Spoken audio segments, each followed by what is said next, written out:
안녕하세요. 레버리지 랜드에 오신 것을 환영합니다. 오늘의 증시 날씨, 당장이라도 쏟아질 듯 잔뜩 찌푸린 하늘. 생각보다 잘 버텨준 나스닥 시장. 시장은 곧이어 발표될 고용지표와 물가지수에 주목한다. 오늘의 미국 시장은 머리속이 참 복잡한 하루였다. 이전과 다름없는 연준 위원들의 공격적인 매파 발언은 지속됐고, 영국의 파운드화는 다시 곤두박질 쳤고 금융위기 우려를 확대하며 가뜩이나 걱정이 많은 시장에 암울한 영향을 주었다. 별다른 호재 없이 고용둔화 악재 속에 3일 연속 신나게 달리던 필라델피아 반도체 지수는 오늘 하루 1.68% 하락하며 잠시 숨을 고르는 모습이고 S&P 500과 나스닥은 약 1% 하락 마감하였다. 증시 전망 소식으로 골드만삭스는 미국의 경기가 정착륙할 경우 S&P 500은 3,150포인트 선까지 추락할 것이라며 투자자들의 공포심을 자극시켰고 IMF는 경기 침체 위험이 갈수록 커지고 있다며 내년 경제 성장률 하향 조정을 예고했다. 그리고 오늘도 역시나 연준 의원들의 매파 발언이 이어졌는데 한마디로 정리하자면 금리 인상 중단 시기는 아직 멀었으니 꿈깨라는 것이 핵심 내용이다. 마치 동일한 내용을 가지고 연준 의원들이 돌아가며 앵무새처럼 되풀이하는 듯하다. 시장은 이제 내일 발표될 비농업 부문에 대한 고용 보고서와 다음 주 13일에 예고된 CPI 물가 지수 결과를 주목하고 있는 상황으로 고용이 얼마나 크게 꺾였느냐와 물가가 얼마나 가파르게 하락하고 있는지가 향후 시장의 방향성에 큰 영향을 줄 것으로 예상된다. 하지만 이미 나오고 있는 각종 지표들은 경기 침체를 가르치고 있으나 연준은 불씨를 남겨놓지 않겠다는 각오로 긴축 의지를 강력하게 표명하고 있는 상황이다. 후행 지표에 매몰되어 연준 의원들이 보수적인 판단으로 매파 발언을 쏟아냄으로 인해 주가가 인질로 잡혀있는 지금이야말로 적극적으로 투자해야 할 마지막 찬스라고 감히 판단해본다. 3배수 레버리지 ETF는 오늘 하루 전 종목에 걸쳐 일제히 하락 마감하였다.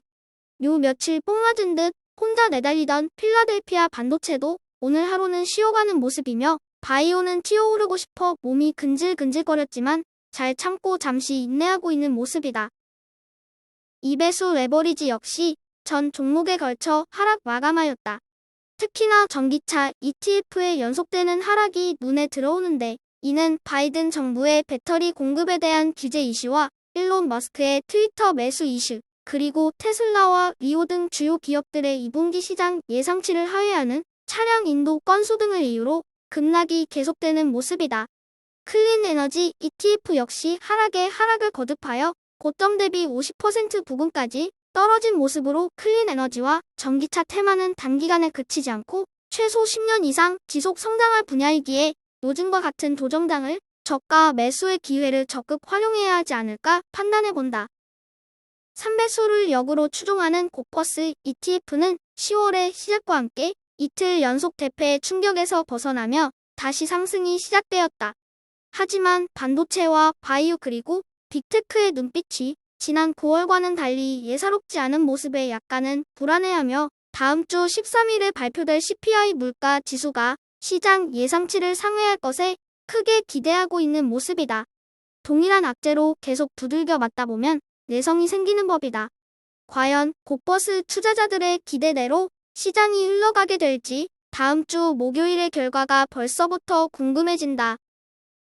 오늘 소개할 종목은 마리화나 관련된 ETF인 MSOS ETF이다. 바이든 대통령의 당시 공약 중 하나가 마리화나를 합법화하는 것이었다. 그래서 바이든 테마주로도 불리게 되었던 마리화나 관련 주식들이며 이 ETF는 2020년 9월에 상장된 ETF로 캐나다와 미국 시장을 각각 80%와 20% 비율로 담고 있으며 대마초는 마약이 아닌 치료제의 역할로 향후 다방면으로 활용도가 커질 것으로 예상되는 바 관심 있게 지켜볼 종목으로 추천해본다. 하지만 대마 규제 완화 이슈에 따라 크게 움직이는 ETF이기에 투자의 관점에서는 조심스럽게 접근할 필요가 있는 종목이라 하겠다. 다음으로 불진의 개별 종목 소식으로 아마존은 휴가철 쇼핑 시즌을 대비해 직원 15만 명을 고용할 예정이라고 하며 알파벳은 픽셀 7 휴대폰 및 픽셀워치 등의 신제품을 출시한다는 소식이다. 그리고 UBS는 애플에 대한 투자 의견을 기존과 동일하게 매수로 유지한다고 발표했다. 우리가 투자하고 있는 미국 시장은 지난 120년 역사 동안 수많은 폭락장을 경험하며 우상향해왔다. 최근 20년으로 범위를 좁혀보면 닷컴 버블 마이너스 48%, 리만 브라더스 사태 마이너스 56%, 그리고 최근 코로나 사태 마이너스 32%, 마지막으로 지금 현재 마이너스 23%대까지 총 4번의 하락장이 있었으며 보기 드물게 최근에는 단 2년 만에 하락장을 다시 경험하고 있는 중이다. 혹자들은 말한다. 이번에는 이전과는 다르다고? 미국 시장이 아름답게 우상향해주던 시대는 이미 종식되었다고.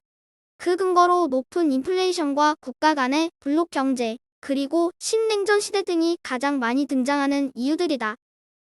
과연 비관론자들의 의견대로 미국 시장의 성장은 끝이 난 것일까? 정말로 고금리 저성장 시대는 지금 이대로 계속 지속되게 될까? 지금과 같은 하이퍼 인플레이션 시대도 인류가 이미 겪어온 역사이다. 1970년대에서 80년대를 돌이켜보면 물가 상승률이 몇십 %에서 20%대를 유지하던 시대도 있었으며 당시와 비교하면 지금은 애교 수준에 불과하다. 신냉전 시대 역시 인류가 처음 겪는 일인 듯 언론에서는 떠들고 있지만 지난 50년간 미국과 소련의 냉전 시대를 포함하여 9.11 테러 등 수많은 위기를 극복하며 미국의 주식시장은 진화에 진화를 거듭하며 성장해왔다. 코로나로 인해 원격 근무와 원격 진료와 관련된 기술이 발빠르게 진화하였고 지금은 인플레이션으로 인한 공급망 문제가 수면으로 떠오르며 더 이상 중국의 값싼 노동력에 의지하던 지난 20년의 저금리 저물가 시대가 막을 내리게 되었다. 이제는 시대의 요구에 따라 AI와 로봇을 활용한 4차 산업혁명이 더욱 가속화될 것이며 우리는 AI 활용 따른 놀라운 기술 혁신으로 인해 빠르게 변하는 세상을 경험하게 될 것이다. 위기라는 단어 속에는 위험이라는 부정적인 단어와 기회라는 희망의 단어가 함께 포함되어 있다. 경기 침체 위기 속에 누구는 절망을 얘기하지만 또 누구는 그 안에서 희망을 찾는다. 지금의 상황은 주식시장의 큰 역사적 관점에서 보면 엄청난 위기도 아니며 언제나 그래왔듯이 인류는 다시 그 해법을 찾고 다시 성장해 나갈 것이다. 역사는 되풀이된다. 각종 투자기관, 경제 전문가들의 비관적인 전망에 투자자들의 마음은 연일 새까맣게 타들어간다. 너무 걱정하지 말자. 이제 나올 만한 악재는 거의 다 노출된 상황이며 하방 압력은 제한적이라고 생각한다. 이미 빠질 만큼 많이 빠졌고 시장 대폭락은 결코 지금과 같이 모두가 알고 있는 악재로 찾아오지 않는다. 다들 경기 침체가 온다고 가드를 잔뜩 올리고 있는 지금이야말로 리스크가 가장 적은 때라는 것을 알아야 한다. 지금은 당장 세상이 망할 것처럼 호들갑들 떨어대지만 지나고 나면 다 추억이다. 물가는 결국 다시 안정될 것이고 추운 겨울이 지나가고 여름이 찾아올 것이다. 이 또한 다 지나가리라 너무 걱정 말자. 결국 다 잘 될 거니까. 저의 주린이 일기는 내일도 계속됩니다. 영상이 도움이 되셨다면 구독, 좋아요, 알림 설정 부탁드려요. 감사합니다. 모두 부자 되세요.